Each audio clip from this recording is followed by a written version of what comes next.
อยู่กันแต่ด้นระบออยู่นี่4 ปี 5 ปีแล้ว4 ปี 5 ปีแล้วโอ้กำลังเห็นยังนี่พออ๋ออันนั้นกระตกอาบน้ำใส่น้ำหาอยู่หากินก็อยู่นี่พี่น้องเลยเนาะซักเครื่องก็อยู่นี่นะ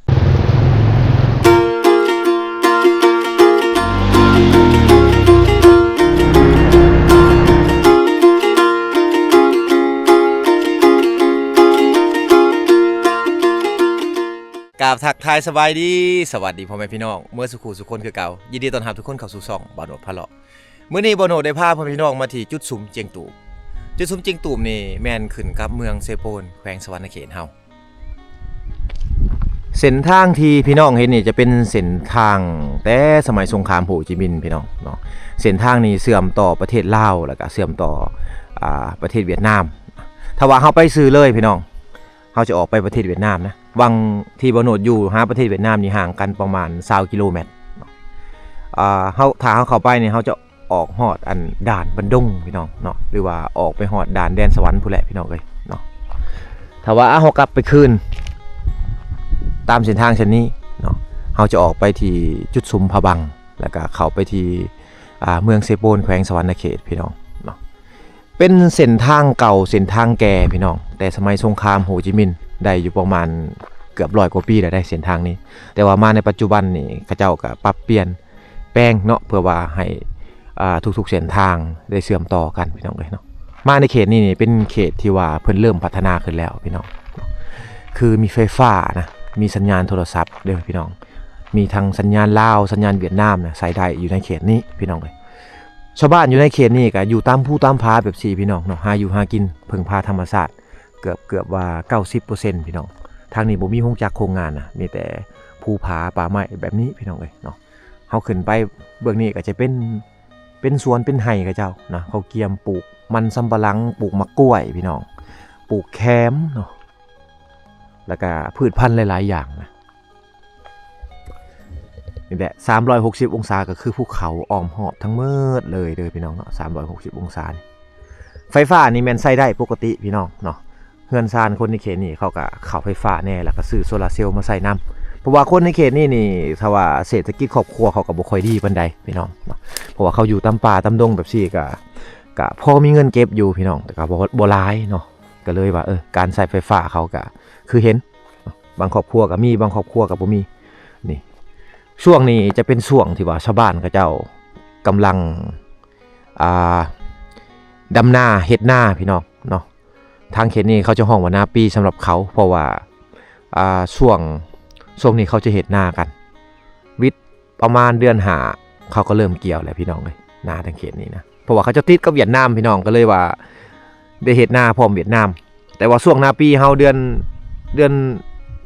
7เดือน8เฮานี่เฮาต้องได้เฮ็ดนาเนาะแต่ว่าทางนี้เขาจะเฮ็ดนาแต่เริ่มแต่เดือน1เดือน2พี่น้องเลยเพราะว่าทางเขตนี้เกือบว่าฝนตกเกือบตลอดปีประมาณเดือน1เดือน2เดือน3นี่ฝนอาจจะบ่มีแล้วเนาะฝนอาจจะบ่มีแต่ว่าช่วงนั้นเขาจะเฮ็ดนากันนะพี่น้องเห็นบ่ทงนาอะไรพี่น้องทางลุ่มนี่จะเป็นทงนาแต่ว่าพอถึกช่วงฝนอะไรแหละทางเขตนี้เนี่ยน้ำมันจะท่วมเฮ็ดได้แต่ช่วงนี้แหละพี่น้องเนาะก็คือช่วงแล้งใกล้ๆกับนาเขานี่จะเป็นแม่น้ำเซบังเฮียงนะสายแม่น้ำเซบังเฮียงเลยได้อยู่วังนี้ได้พี่น้อง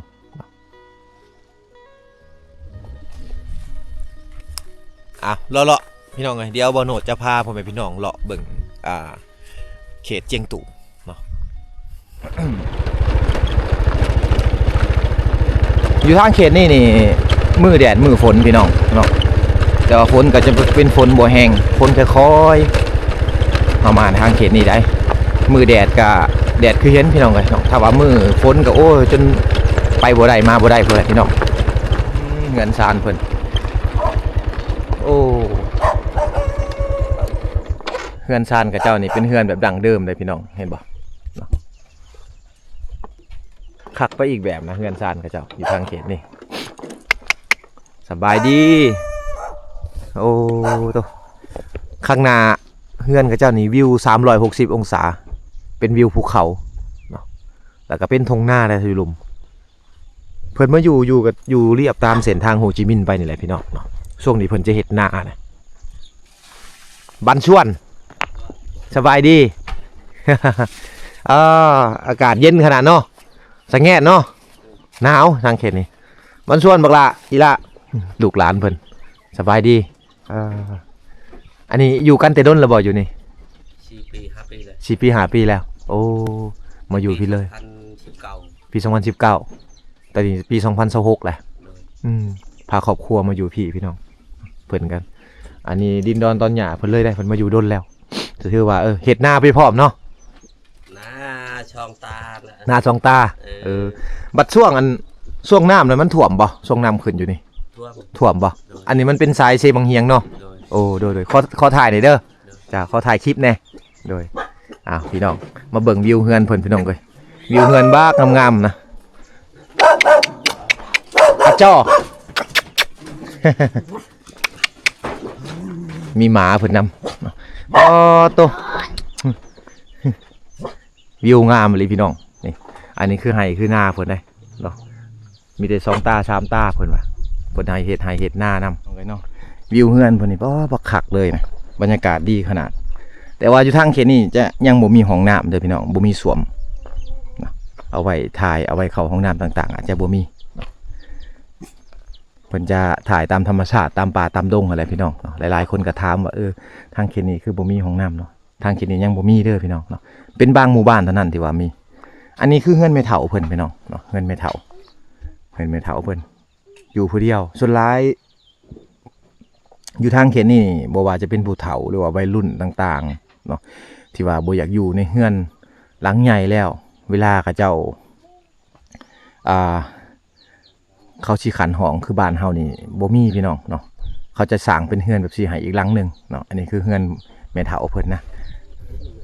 สร้างอยู่ใกล้ๆกันนั่นแหละพี่น้องส่วนหลายคนชนเผ่านี่เวลาเห็นเฮือนเฮ็ดซานเขาจะเฮ็ดบ่ไกลกันหรือว่าลูกสร้างครอบครัวใหม่เป็นผู้ชายไปเอาเมียมาเนี่ยบ่อยู่ในเฮือนในซานก็มาสร้างเฮือนใกล้ๆกับพ่อแม่แบบซี่เนาะ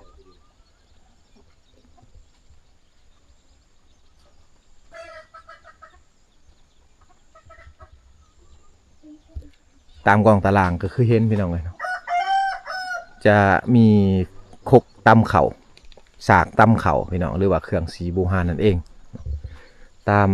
กองตารางแบบซี่ก็มีฟืนเอาไว้เฮ็ดเป็นเสื้อเพิงอันนึงเข่าแต่งอยู่ครัวกินต่างๆเนาะก็ใช้ฟืนนี่แหละพี่น้องเลยเนาะนี่อันนี้ก็คือเครื่องตำเข่าบูฮานหรือว่าเครื่องสีเขาบูฮานคนลาวเฮาในบรรดาเผ่าต่างๆนี่บ่ว่าจะเป็นเหนือใต้พี่น้องบ้านใดที่ว่ายังบ่มีไฟฟ้าเข้าเนาะ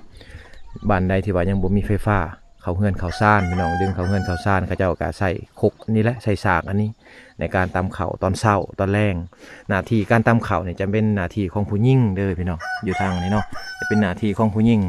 บางบ้านก็สิมีผู้ชายตำนำบางบ้านก็บ่มีพี่น้องเลยนี่ก็ใส่ตัวนี้แหละในการเป็นเครื่องสีเข่าหุงเข่าต่างๆก็ใส่ตัวนี้พี่น้องเนาะประมาณ4 โมงเช้าชาวบ้านเขาจะลุกมาตำเข่าตึบเนาะประมาณ5 โมงแรงหรือว่าประมาณ4 โมงแรงชาวบ้านเขาก็จะมาตำเข่าพี่น้องเลยอยู่ทางเขตนี้แต่ว่าบ่โหนดมากบ่ทันเนาะก็เลยว่าได้ถ่ายทำแต่บรรยากาศแบบนี้ให้พ่อแม่พี่น้องได้เบิ่งทางเขตนี้เขาจะตื่นแต่เช้าๆพุ่นแหละเวลาเขามาแต่งอยู่โคกินเพราะว่าเขาจะไปให้ไปสวนต่างๆพี่น้องเนาะเวียกหลักๆทางเขตนี้ก็คือเวียกให้เวียกสวนพี่น้องเลยนี่อายเพิ่นนี่หากไถนาแล้ว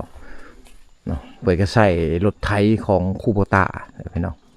ใส่รถไถของคูโบตาในการไถนาเฮ็ดนาต่างๆนะ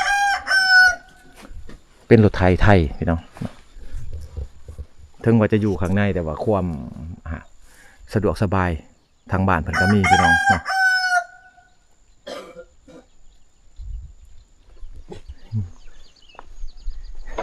หาอยู่หากินกับอยู่เซ่นี่เนาะหาปลาอยู่เซ่นี่เพิ่นว่าโอ้งามถือว่าเป็นวิธีแบบดั้งเดิมของคนลาวเฮาในชนเผ่าแบบพี่น้องเลยเนาะทางเขตในเมืองเฮานี่ส่วนหลายก็ขายแต่แรงงานให้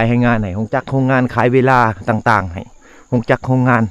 ให้ของลาของการต่างๆผักก็มีแต่วันเสาร์วันอาทิตย์พี่น้องบางของการก็ผักแต่มือวันอาทิตย์เท่านั้นแต่ว่าอยู่ทางเขตนี่กะถือว่า เป็นเวียกที่ว่านักแต่สำหรับเขาบ่มีวางเฮ็ดเวียกเฮ็ดงานแต่ว่าชาวบ้านก็เจ้าจะเฮ็ดไร่เฮ็ดนาแบบซี่ตามฤดูกาลแล้วก็ปลูกมันไปพร้อมพี่น้องนี่อันนี้คือนาเพิ่นทั้งเขตนี้เขาจะห้องว่านาปีสำหรับเขาเพราะว่าเขาติดกับเวียดนามก็เฮ็ดนาเขาก็ต้องได้เฮ็ดนานํพี่น้องเนาะติดกันอลีแหละพี่น้องห่างกัน20กิโลเมตรฤดูกาลต่างๆก็ได้รับจากเวียดนามจนหมดเลยนะนี่เห็นบ่ทุ่งไร่ทุ่งนาเพิ่นสีเขียวกะจีอันนี้หากระดำนี่พี่น้องเอ้ยหากระดำวางอัน 2-3 อาทิตย์ก่อนนี่บ่โหนดบ่ได้มาเนาะมีแต่พอสิหอมเพิ่นมาถ่ายทำช่วงก่อนๆพุ่นแหละ บ่โหนดมาช่วงนี้ช่วงที่ว่าเพิ่นเฮ็ดแล้วพี่น้อง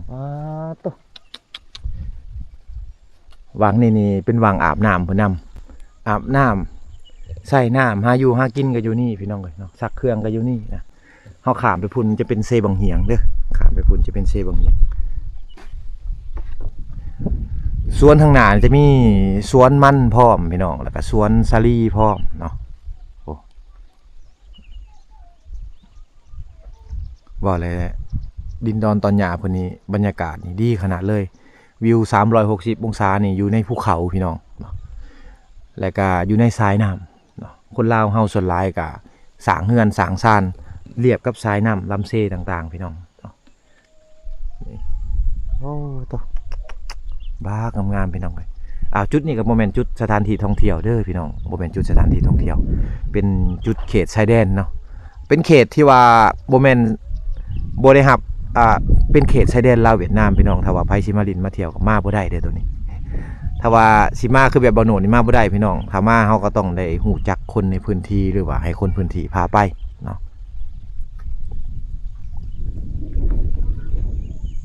พูดเฮือนเพิ่นอยู่เทิงบ่พี่น้องป้าโต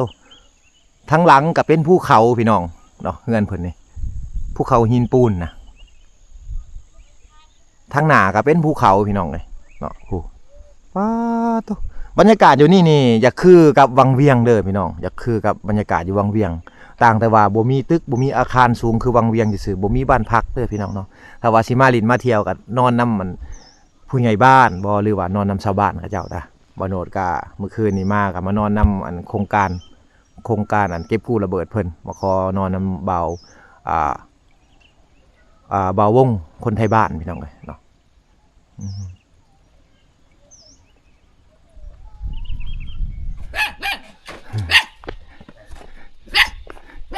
หมาพวกนี้เห่าดีขนาดเลยพี่น้องเลย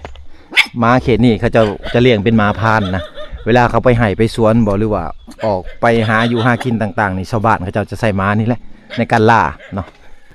สบายดีเงินซานเหมือนกับเป็นเงินซานแบบทรงแบบดังเดิมนะของคนในชนเผ่าเฮาพี่น้องขอขึ้นทางเฮือนในเด้อไอ้ขอขึ้นทางเฮือนเพื่อนแหละพี่น้องโอ้โตคนในเขตนี่อยู่ใกล้กับอันนั้นแม่น้ำเซบังเหียงก็เลยว่าต้องไหนมีมองแบบซี่เนาะย่ำแรงชาวบ้านเขาเจ้าจะไปไล่มองปะไว้พี่น้องยามเช้าๆแล้วเขาก็จะไปยามมองนะเงินซานนี่แม่นเพิ่นเอาไม้พุ่งไม้พางนะไม่มาปูมามุงแบบซี่พี่น้องเลยเห็ดเกยออกมาเห็ดซานออกมาเนาะนี่คือเครื่องทำมาหากินของชาวบ้านครับโอ้สบายดีโอ้อันนี้กระพังเห็นปะอันนี้กระพังยังมีอยู่เลยเขาออกไปเขตอันพะบางบ้านบ่มีแล้ว ข้าวสารบ่เป็นแล้วเจ้าสารเองบ่ตัวนี้เจ้าซื้อเอาโอ้คือว่าสารเองกำลังเห็นยังนี่พอ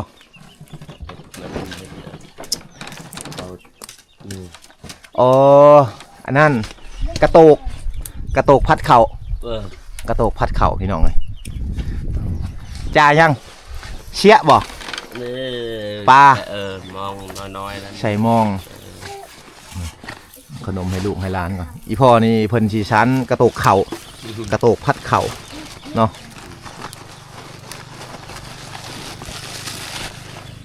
แต่ว่า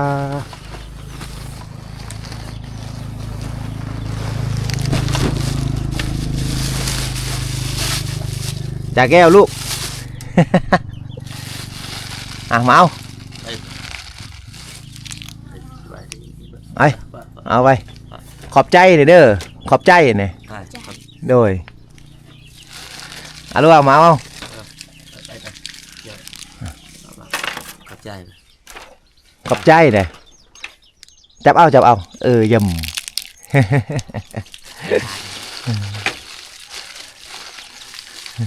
เอาอันนี้ให้อีพ่อกับอีแม่เหมือนกัน ใจ โอ้ยเนี่ยคืออันนี้คือเฮือนซานเพิ่นพี่น้องเนาะเฮือนซานของคนในชนเผ่าเฮาก็สิประมาณนี้แหละหาอยู่หากินอยู่กับตามธรรมชาติเพิ่นก็สร้างครอบครัวมามีลูก2คนแหละลูกชายกับผู้หญิงอยู่นํกันนี่แหละ ลูกหมดไปแล้ว หลานบ่น่ะ เนี่ย ลูกบ่นี่ ลูก อืม ช่องคนไปแล้วลูกยายแล้ว โอ้ได้ลูกจากคน4 ชี ปลาไปเฮ็ดเวียกแล้ว เออ โอ้เป็นผู้หญิงหรือผู้ชาย ผู้ชาย ผู้ชาย2คนไปเฮ็ดเวียกอยู่ไส อยู่บ้านปะงา มันปะงาไปอันขีดย่างบ่ อ๋อคิดแคมป์ เฮ็ดแคมป์โอ้อยู่บ้านปะงาทางเข้ามาผู้ใดพี่น้องเอ้ย เออ ทางเข้ามาพะบังบ่ เออ เออ แล้วกับเมียเข้าไป เอออ้าวอันนี้ก็คือเฮือนคือชานเมืองบริเวณข้างในพี่น้องเนาะอันนี้เฮือนเพิ่นนี่บ่มีไฟฟ้าเด้อเพิ่นใช้โซลาร์เซลล์เอา เออ นะเพิ่นบ่ได้ดึงไฟฟ้าเขาพี่น้องเอ้ยห้องนอนก็อยู่นี่ห้องรับแขกอยู่นี่แล้วก็เฮือนครัวก็อยู่วังนี้เลยนะ เลย อยู่แจ้นี่ก็คือนึ่งข้าวดังไฟแต่งอยู่โคกินก็อยู่นี่ อืม นี่ข้างเทิงนี่ก็แม่นหิงตากเครื่องเนาะพอเนาะ หิงตากเครื่องเพราะว่าช่วง ช่วงอันหนาวหรือว่าช่วงฝนทางนี้จะฝนตกตลอดนะพี่น้องจะมีฝนลิ่นออกมาตลอด อืม เวลาเขาสิตำเขาหรือว่าเห็นยังกะยาต้องมีอันแนวตากเนาะยังมีหิ่งตากอยู่ข้างในบ่เอาไว้ตากเขาแน่ในช่วงฤดูฝนในช่วงฤดูหนาวพี่น้องเอ้ยมื้อที่ว่าจะแดดอะไรก็ยากเลยทางนี้2-3มื้อฝนมื้อหนึ่งแดดแบบที่เห็นนะเนาะเปลี่ยนกันไปเนาะมื้อนี้อากาศดีได้มื้อนี้มีแดดนี่ แดนเวียดนาม ค่ำๆมาแล้วก็ อืม เริ่มครึ้มแล้วเนาะมื้อนี้เนาะ แม่น 3-4 โมงมาก็เริ่มครึ้มพี่น้องเนาะคือเห็นนี่แหละนี่พูดหน้าบ้านเพิ่นโอ้บักคักเลยพี่น้องเลยเนาะโอ้ยอีแม่เราอยู่นั่นเนาะเฮือนผู้เฒ่าอ่ะนะ แม่เท่า เฮือนแม่เฒ่าอยู่เฮือนหลังไหนก็เป็นเฮือนอันแม่เฒ่าเพิ่นอยู่นั่นพี่น้องเลยขึ้นมานี่เป็นแห่งงามพี่น้องเบิ่งวิวธรรมชาตินะหน้าบ้านเพิ่นบักงามๆเลย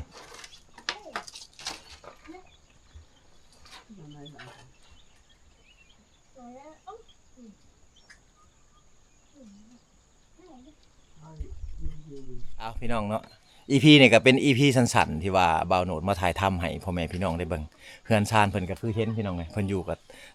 ตามเส้นทางตามเส้นทางอันที่เจ้าเข้าไปอันเวียดนามนี่เองพี่น้องคนลาวเฮาในบรรดาเผ่านี่ต่างๆนี่จะอยู่ตามสายน้ำเนาะบางคนก็อยู่ตามห้วยตามห้องพี่น้องเนาะเพราะว่าแม่น้ำนี่สำคัญที่สุดเพราะว่าการเป็นอยู่ของเพิ่นนี่ต้องได้เพิ่งน้ำพี่น้องแต่ว่าทางนี่ก็โชคดีไปเพราะว่ามีแม่น้ำอันเซบังเฮียงแม่น้ำสายหลักของเขาเอาไว้อยู่ไว้กินสักเครื่องต่างๆดำรงชีวิตต่างๆพี่น้องเนาะก็อยู่ในแม่น้ำเซบังเฮียงนี่แหละถึงว่าจะบ่มีไฟฟ้าเข้ามาถึงข้างในแต่ก่อนเนาะพี่น้องบ่มีไฟฟ้าแต่ว่าชาวบ้านเขาก็อยู่ได้เพิ่งพาธรรมชาติเกือบว่า 90% พี่น้องเอ้ยอยู่ทางเขตนี้นะ เอาอีพีนี้ก็สิมีประมาณนี้พี่น้องที่ว่าบ่าวโหนดได้พาพ่อแม่พี่น้องมาชมมาเที่ยวหมู่บ้านเพิ่นเนาะก็ต้องขอบคุณขอบใจหมดทุกคนนั่นแหละที่เข้ามาติดตามนะครับชมเด้อพี่น้องขอขอบคุณขอบใจหลายๆ